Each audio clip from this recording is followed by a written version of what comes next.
Can y'all hear me?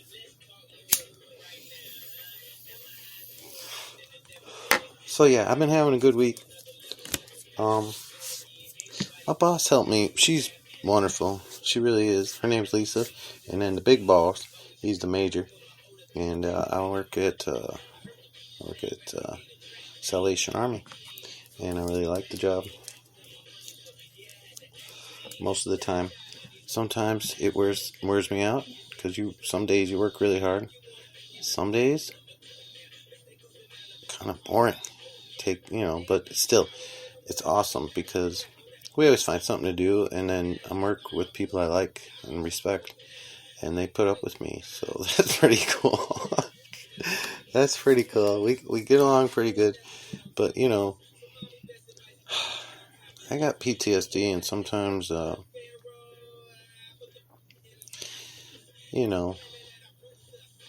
like I'm getting better. Really, I am. But I have to hold it in. Like I just want to walk away and scream. I don't want to scream at anyone particular. I mean, I might want to, but I rather not. I rather just walk away and just scream at the sky. Or so I don't want to yell at anyone. But basically, I get a little pissy, is what most people would say. Like, I'm getting pissy. It's not that bad, really. But it doesn't come out as bad as I feel inside, though. Let me tell you, honestly, like it feels like my body kind of burning up. Yeah, like my chest, my back. I have PTSD from getting shot when I was 17. I'm sure of that because I don't know. It just never went away. I don't, just never went away. People said it made me paranoid. I've been shot at a bunch of times. I've been hit once, but I've been shot at a bunch of times. And 2 cars intentionally ran me over. And I mean, when I was on foot, yeah. And I got a big scar on my leg from one of them. The other one, I managed to jump on it and then roll right or something. I was just 18 or something. I got lucky. I jumped on it. I flipped over it, man. I was athletic and scared. So I fucking jumped high and I somehow got over it, and everyone was kind of amazed. But I've actually seen other friends of mine do that too. It's not that hard. It was the right kind of car. Like it had a low hood, It wasn't a big, like them big trucks today. No, I wasn't but still it was an athletic maneuver, and the car wasn't going that fast. So that's good. They didn't, yeah. But I definitely could have got hurt, and I didn't get hurt at all. The second time I did, though, because I didn't see him coming. And we were in an alley, imagine that, behind Walgreens, and we were all drinking, and this car pulled up and started, somehow only me and Boner were there, and he goes, oh shit, wop, that's whoever the fuck it was, I don't know who it was, and he's like, run, and well, we were in an alley, so there's nowhere to run. So I just followed Jason, and he jumped the fence real quick, and I didn't make it in time. I didn't make it to the fence in time, and the dude fucking ran me over. I flipped right over the hood of his car, but I wasn't hurt. I might have been sore in other places, but I still have a scar to this day from that. It dented my bone, my shin, right below my knee. It's on my left knee. It's dented permanently. You could feel it. You could rub your finger up and down it and feel the dent.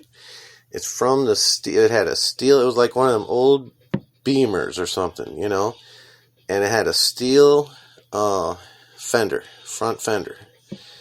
And oh my God, it hurt so gosh darn bad. I try not to swear. Did you notice that? I tried not to swear right there. I almost did it right.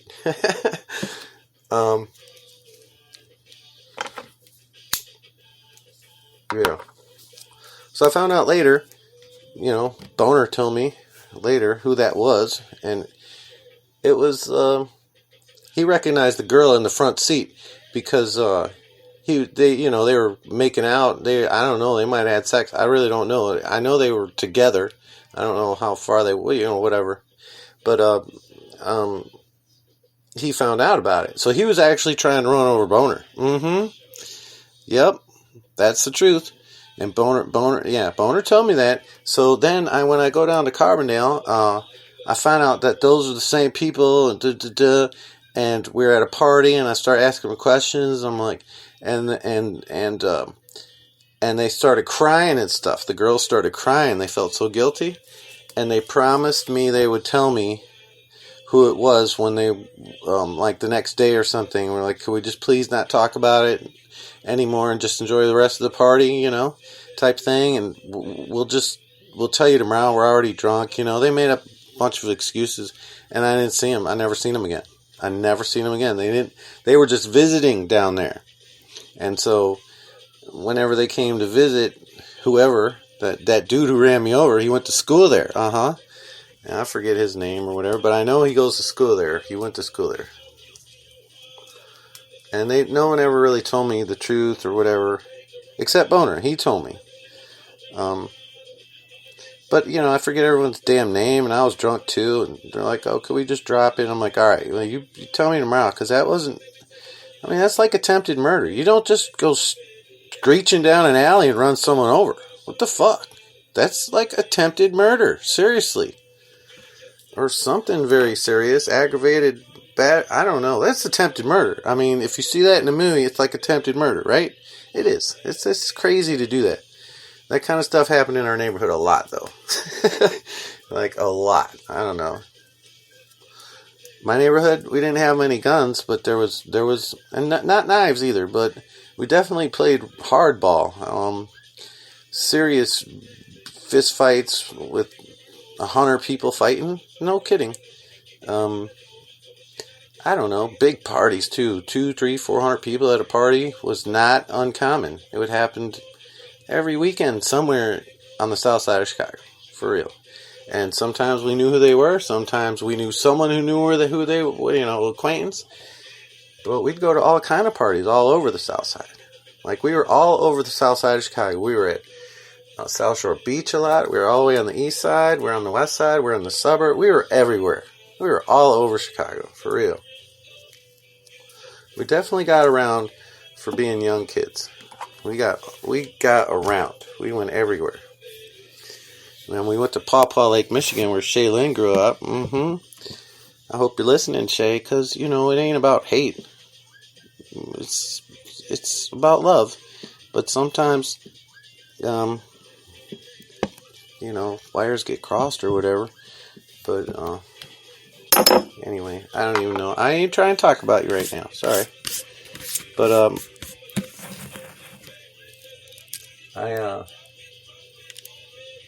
I love this radio station in town here, this little town I'm living in. Little college town, and I live a block from campus in a garage. But it's a pretty cool garage, I ain't gonna lie. It is, but it's still a garage. It's too small. I want Deuce to have a yard, But he's kind of too old for a yard, Man, that dog's old. He's 14 and a half, but I swear, he's got no quit in him at all. His body, it is slowing down, yeah, but his eyes, his mind, they still seem good. I don't think he can hear very well, honestly. He can hear, but not very well. I gotta be close to him. But he sort of feels what I'm saying, too, I think. If his back's turned to me, he can't hear me. But if he's looking right at me, it seems like he can hear me. Like he can read my lips or whatever. Yeah, that's what I'd say. He can kind of hear me when he's looking at me, but more so, he can read my lips, my facial expressions, and he's seen me say these words like, come on, Deuce, so many times that, he responds. But he's 14 and a half. I don't know. I hope he makes 15. I think he's got it in him. He's right there at 6 months to go. So we'll see. Did you know Emily Dickinson? She had a dog, I think it was a Newfoundland. Is that what is it called? It's one of them big. I don't know if it was a Saint Bernard, but it was a big Canadian type dog. Yeah, I think if there's a dog named the Newfoundland Hound or something, I think that's what. But it's a big one, like a Saint Bernard. It might have been a Saint Bernard. But anyway, Emily Dickinson, the poet, famous poet, her dog, she had 16 years, and her dog's name was Carlo. Yeah, just Carlo. No S, just Carlo. Yeah, that was Emily Dickinson's dog's name. Did you know that? Nobody knows that. Nobody knows that, because you got to be a total nerd like me to know that. But you know why.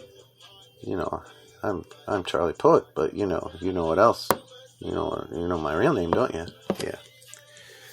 Anyway, I love that. I just love that, really, because there's not too many Carlo just with no S. You don't, especially as a dog's name. Come on, nobody. I never heard of that.